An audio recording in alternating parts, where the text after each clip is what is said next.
క్షమిస్తున్నారు కదా అని మంచి వాళ్ళని మళ్ళీ మళ్ళీ నొప్పించకు. వాళ్ళు ఒక్క క్షణం మంచితనాన్ని మర్చిపోయారంటే మారడానికి ఒక్క నిమిషం కూడా పట్టదు. గుర్తుంచుకోండి, బాధ్యత తీసుకోవడం అంటే మీ జీవితంలో ఎదురైన ప్రతి పరిస్థితికి మీ శక్తి మేర మీరు స్పందించగలగడమే. సమయపాలన అలాగే క్రమశిక్షణ, ఈ రెండు లేకుండా ఏ చిన్న లక్ష్యాన్ని కూడా పూర్తి చేయలేరు.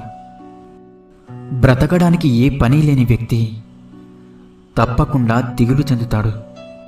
కనుక క్షణం తీరికలేని పనిలో మునిగిపోవడం అలవాటు చేసుకోకపోతే నిరాశ అనే సుడిగుండంలో పడిపోవాల్సిందే. చేయబోయే పనిని తెలుసుకోవడమే వివేకం.